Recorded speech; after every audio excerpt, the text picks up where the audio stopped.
The night I left home, it was raining. I remember standing in my bedroom, staring at the college acceptance letter from MIT that now meant nothing. My hands trembled as I packed my backpack. Some clothes, my laptop, and the $200 I'd saved from my part-time job at the local bookstore. The rest of my savings, nearly $60,000 I'd earned from coding websites since I was 14, had vanished along with my college fund. My name is Emma Chin, and 12 hours earlier, my parents had casually announced over dinner that they'd given my entire college fund to my older brother Daniel. He needs it more than you do, my mother had explained, not even looking up from her plate. His startup is struggling, and this money could help him turn things around.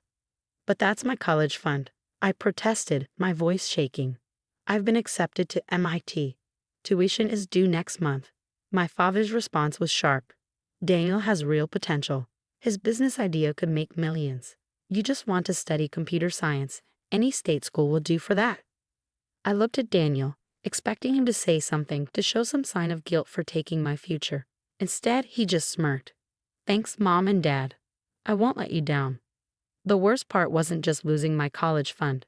They'd also taken my personal savings account, the one they'd insisted I open under their names because I was still a minor. For safekeeping, they'd said, every dollar I'd earned coding websites, building apps, and working overtime at the bookstore, gone. Now, at midnight, I stood in my room making the hardest decision of my life. On my desk sat a notebook filled with ideas, algorithms I'd developed, solutions to problems that major tech companies hadn't even recognized yet. My brother's brilliant startup idea was just another food delivery app.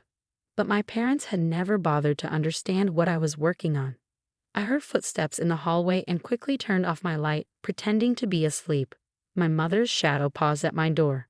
She'll get over it, I heard her tell my father. Daniel is the one with the business sense. Emma just plays with computers all day.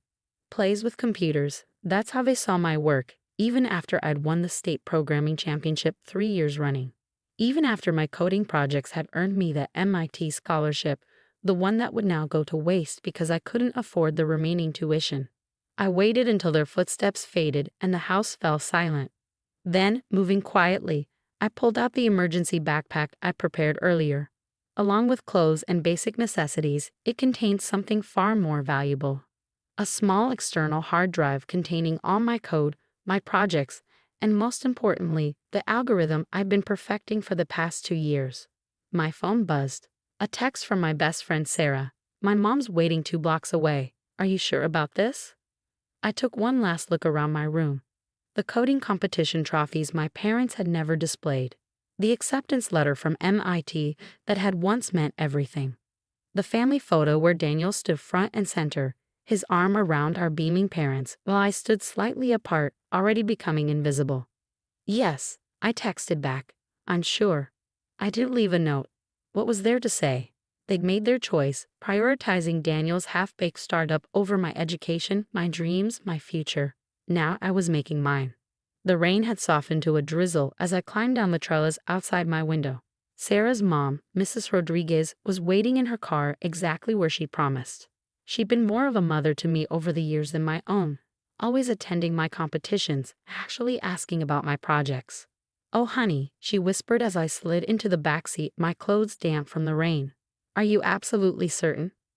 I nodded, unable to speak past the lump in my throat. As we drove away, I watched my childhood home disappear into the darkness. I had $200 to my name, a backpack full of dreams, and no idea what came next. Mrs. Rodriguez had offered to let me stay with them, but I knew my parents would look there first. Instead, she drove me to the bus station, pressing an envelope into my hands. Sarah told me what happened, she said softly. This isn't much, but it should help you get started. Inside was $1,000, their family's vacation fund. I tried to refuse, but she wouldn't hear of it. You have a gift, Emma. Don't let anyone dim your light. The first bus to Boston left at 6 a.m. I had chosen Boston for a reason, not just because of MIT, but because the city was a tech hub, full of startups and opportunities. More importantly, it was far enough away that my parents wouldn't think to look there. As the bus pulled away from the station, I opened my laptop. The algorithm I'd been working on wasn't just another app idea. It was a revolutionary approach to data processing. something that could change how companies handled massive information systems. I had already tested it in small ways, optimizing local businesses' databases. I knew it worked. I just needed a chance to prove it. My phone buzzed again. My parents had finally discovered I was gone. The messages started pouring in. "Where are you? Come home right now. Don't be dramatic. We can discuss this. You're being selfish. Think about your brother's future." I turned off my phone and looked out the window at the sunrise painting the sky in shades of possibility. They thought they had taken everything from me, but they hadn't. They couldn't take my mind, my skills, or my determination. I pulled out my notebook and began writing, planning my next steps. I had enough money for about 2 weeks in a cheap hostel. I needed to find a job quickly, something that would cover basic expenses while leaving me time to work on my algorithm. More importantly, I needed to find a way to prove that my parents' lack of faith in me was their biggest mistake. The boy sitting next to me glanced at my notebook, filled with lines of code and complex diagrams. "That looks intense," he commented. "Are you a programmer?" I smiled, thinking of my mother's dismissive words. "No," I replied.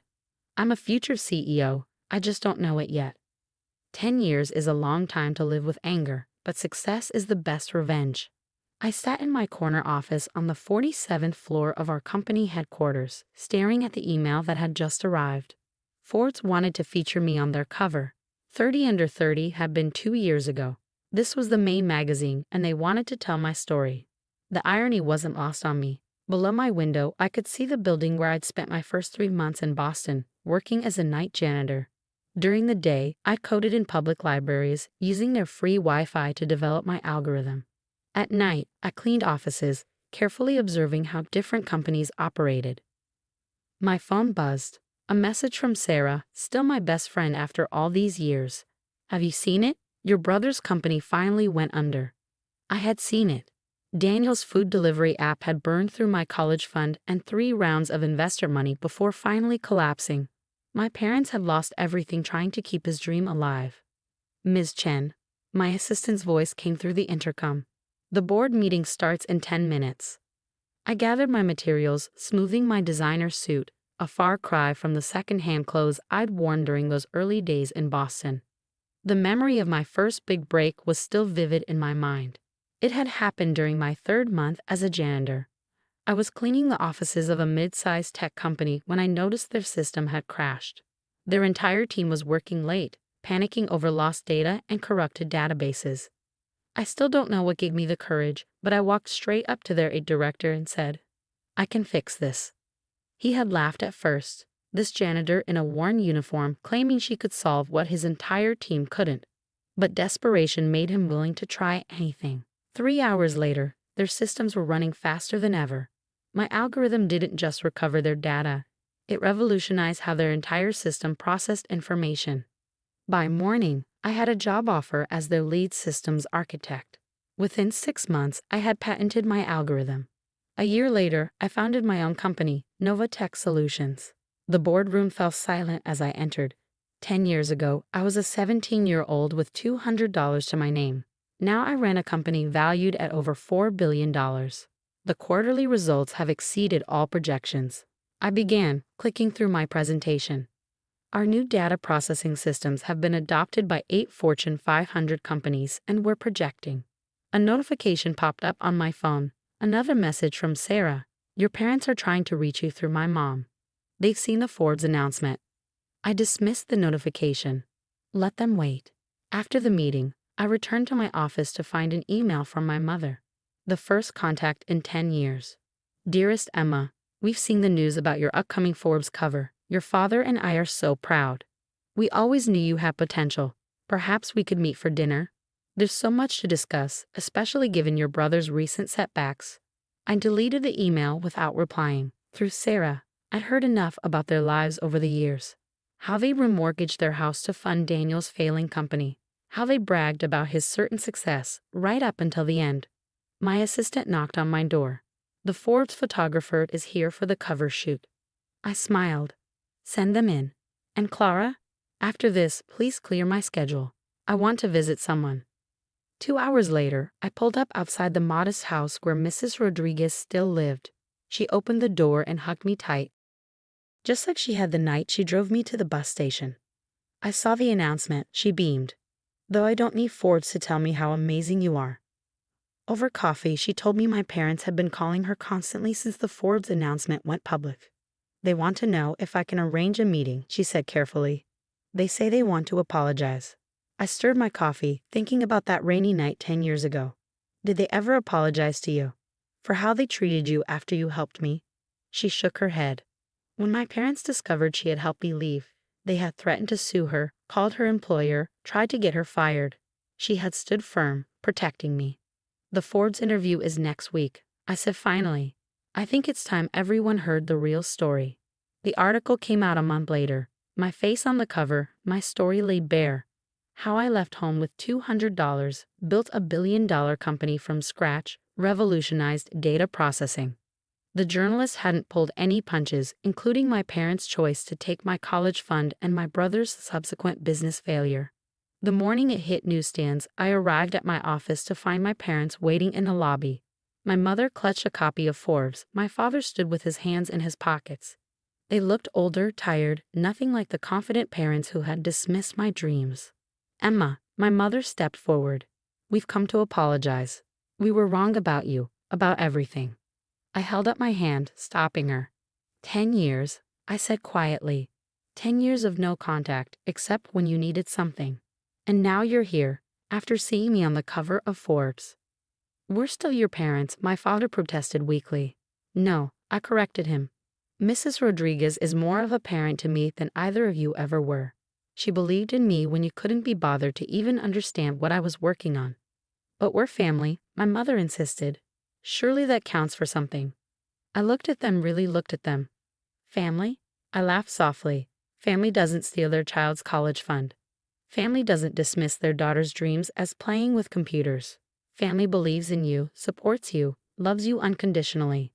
I pressed the elevator button, stepping inside. I have a board meeting to attend. Don't contact me again through Mrs. Rodriguez or anyone else. I'm not the desperate 17-year-old you abandoned anymore. As the doors closed, I saw tears in my mother's eyes. For a moment, I felt a flicker of the old pain.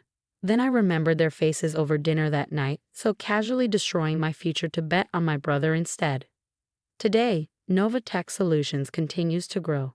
We've expanded into artificial intelligence, cloud computing, and revolutionary data systems.